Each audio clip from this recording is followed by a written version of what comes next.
नमस्ते, मेरा नाम है विशाल और आप देख रहे हैं दी लल्लन टॉप। पुणे के रहने वाले श्रीधर चिल्लाल के नाखून कट गए हैं। ये एक खबर है। क्यों खबर है?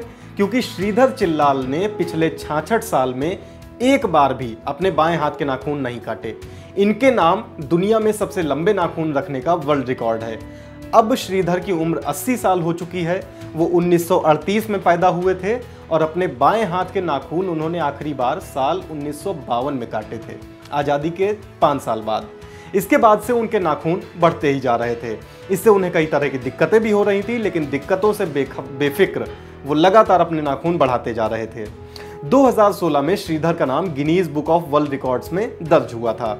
रिकॉर्ड था एक हाथ में सबसे लंबा नाखून रखने का। 66 साल तक नाखून बढ़ाने के बाद उन्होंने नाखून काटने का मन बनाया, और वो भी पूरे तामझाम के साथ। श्रीधर के सभी नाखूनों को मिलाकर उनकी लंबाई 29 फीट 10 इंच हो गई थी। उनके बाएं अंगूठे के नाखून की लंबाई 187.8 सेंटीमीटर थी। श्रीधर जब अपने हाथ छाती तक उठाते थे तब भी उनके नाखून जमीन को छू रहे होते थे। एक इंटरव्यू में श्रीधर ने बताया था कि लंबे नाखूनों की वजह से वो बहुत हिलडुल नहीं पाते थे। वो हर आधे घंटे के बाद, अगर वो बिस्तर पर होते थे तो हर आधे घंटे के बाद उठकर अपना हाथ एक तरफ से दूसरी तरफ रख लेते थे।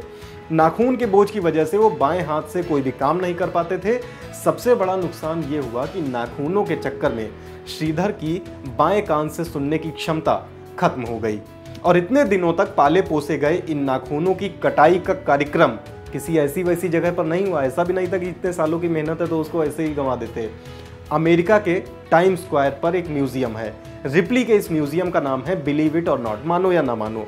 इस जगह पर 11 जुलाई 2018 को श्रीधर के नाखून काटे गए और उन्हें लोगों को दिखाने के लिए रख दिया गया। श्रीधर ने इन नाखूनों को म्यूजियम में सहेज कर रखने की गुजारिश की है। तो ये थी कहानी श्रीधर की। देश और दुनिया की तमाम खबरों के लिए और ऐसे ही लोगों के किस्से जानने के लिए आप बने रहिए दी लल्लन टॉप के साथ। हमारा ये वीडियो फेसबुक पर देख रहे हैं तो पेज लाइक कीजिए, यूट्यूब पर देख रहे हैं तो चैनल दी लल्लन टॉप सब्सक्राइब कीजिए। शुक्रिया।